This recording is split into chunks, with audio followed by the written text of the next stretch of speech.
En esta radioemisora presentamos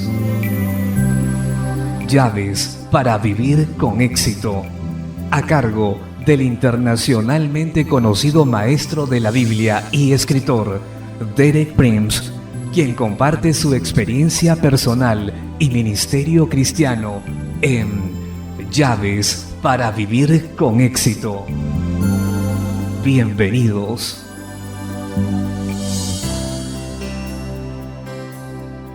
Llaves para vivir con éxito. Presenta el tema Dios revelado en sus nombres. Capítulo 1, quinta parte.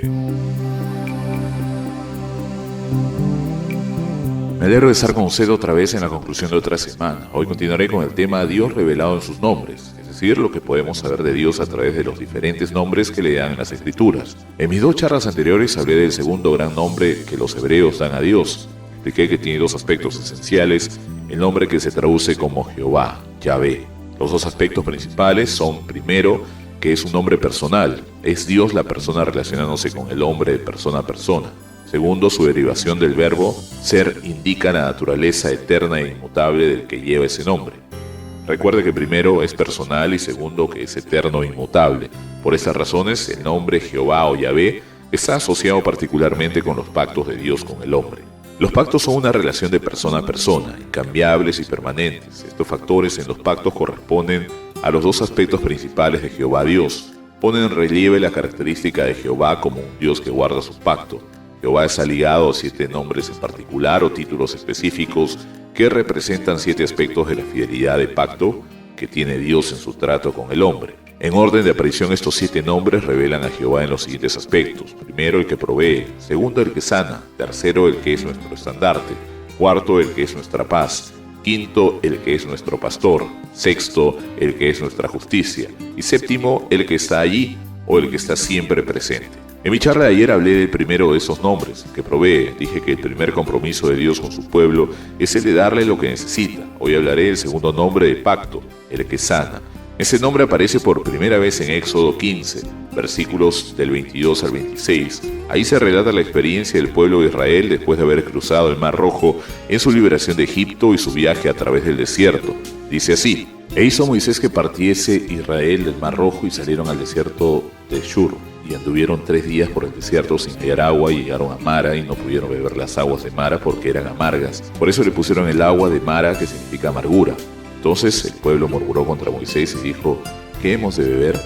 Y Moisés clamó a Jehová y Jehová le mostró un árbol y lo echó en las aguas y las aguas se endulzaron. Allí les dio estatutos y ordenanzas y allí los probó y dijo: Si oyeres atentamente la voz de Jehová tu Dios e hicieres lo recto delante de sus ojos y dieres oído a sus mandamientos y guardareis todos sus estatutos, ninguna enfermedad de las que envié a los egipcios te enviaré a ti, porque yo soy Jehová tu sanador. Ahí está el segundo nombre de pacto, Jehová tu sanador.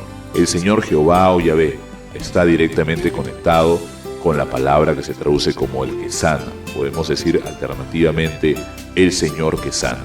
Ahora quiero enfocar ciertos puntos del pasaje que acabo de leer.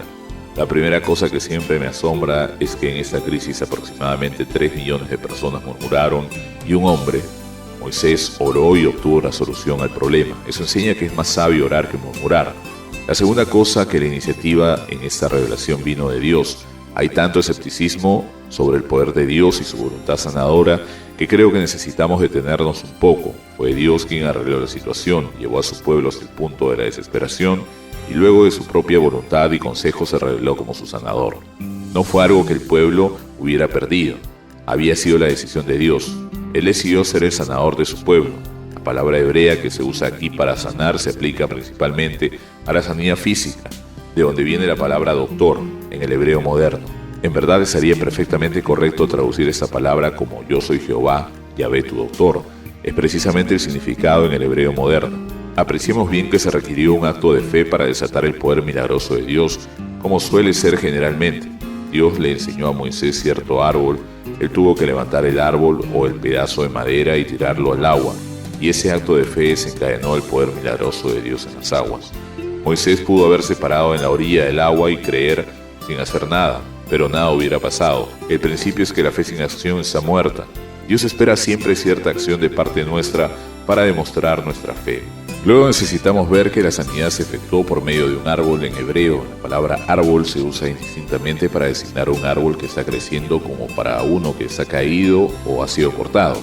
Esa es la palabra que se usa en el Nuevo Testamento para designar la cruz, de manera que una vez que somos dirigidos a la cruz de Jesús como el lugar donde este pacto de sanidad encuentra sus últimos cumplimientos. Fue un árbol el instrumento para sanar las aguas amargas. Otra cosa que siempre me ha impresionado es que nunca hemos sabido por qué las aguas estaban amargas. A Moisés se le mostró cómo hacerlas dulces. A veces perdemos muchas energías en la vida haciendo preguntas que no dan fruto. ¿Por qué sucedió esto o aquello?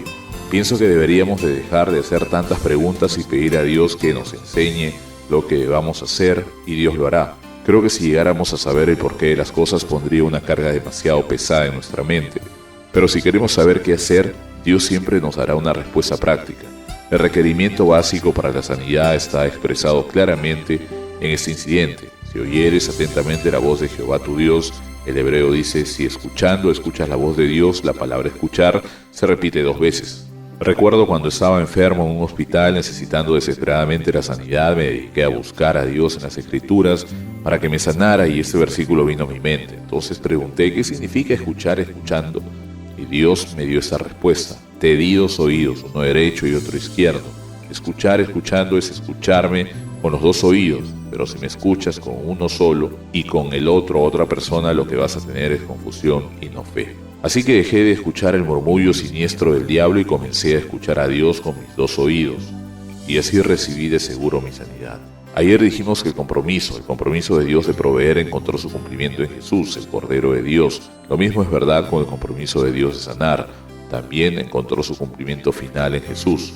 Dice el Nuevo Testamento en Mateo 8, versículos 16 y 17, y cuando llegó la noche trajeron a él, Jesús, muchos endemoniados, y con la palabra echó fuera a los demonios y sanó a todos los enfermos, para que se cumpliese lo dicho por el profeta Isaías, cuando dijo, él mismo tomó nuestras enfermedades y llevó nuestras dolencias. Jesús fue el cumplimiento máximo de ese pacto de sanidad que Dios hizo con su pueblo. En la cruz llevó nuestros pecados, nuestros achaques y nuestras enfermedades. En la cruz proveyó perdón y sanidad. Su provisión no solo fue espiritual, sino también física. Había sido por el compromiso que Dios había hecho con Israel. Esa es la razón por la que ningún israelita era rechazado cuando venía para recibir sanidad. Por ejemplo, eso es lo que dice Mateo 14, 35 y 36. Cuando le conocieron los hombres de aquel lugar, enviaron noticia por toda aquella tierra alrededor y trajeron a él todos los enfermos. Y le rogaban que les dejase tocar solamente el borde de su manto, y todos los que lo tocaron quedaron sanos. Solo tenían que tocar y eran sanados. Sin embargo, su actitud hacia los gentiles, hacia los que no eran judíos, era diferente. Mateo 15 leemos de una mujer cananea no judía, quien le rogaba que tuviese misericordia de su hija. Dice así, Señor hijo de David, ten misericordia de mí. Mi hija es gravemente atormentada por un demonio. Pero Jesús no le respondió palabra. Entonces, acercándose sus discípulos, le rogaron diciendo, despídela, pues da voces por nosotros. Él respondió y dijo, no soy enviado sino a las ovejas perdidas de la casa de Israel. En otras palabras, mi obligación de pacto no es con los que están afuera de la casa de Israel. Entonces ella vino y se postró ante él, diciendo, Señor, socórreme. Respondiendo él, dijo, no está bien tomar el pan de los hijos y echarlo a los perrillos. Si no conocemos la naturaleza del compromiso de un pacto, será difícil entender esto. Jesús tenía un pacto con Israel. Él se comprometía a ser su sanador. La sanidad era el pan de los hijos. Esta mujer no tenía pacto, no lo podía reclamar, pero ella tenía fe. La respuesta es una de las más hermosas de las Escrituras, y ella dijo, sí Señor, pero aún los perrillos comen de las migajas que caen de la mesa de sus amos. Piensa en el significado de eso. Ella dijo, Señor, no necesito una rebanada, solo necesito una migaja. Una pequeña migaja hará lo necesario para mi hija. Entonces respondiendo Jesús dijo, oh mujer, grande es tu fe, hágase contigo como quieres. Y su hija fue sanada desde aquella hora. La mujer hizo que Jesús sintiera compasión, pero no tenía ninguna obligación de pacto.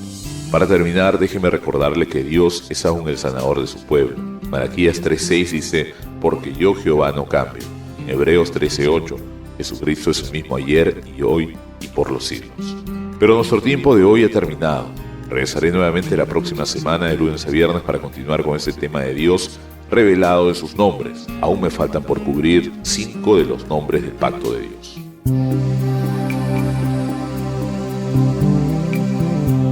El anterior programa ha sido una presentación del Ministerio Internacional del Dr. Derek Prince. Estamos plenamente seguros que este mensaje ha sido de grata bendición para su vida, lo cual le invitamos a que nos escriba y nos dé su testimonio. Diríjase a la siguiente dirección: Ministerio de Derek Prince, P.O. Box 19502, Charlotte, Carolina del Norte 28219, Estados Unidos de América.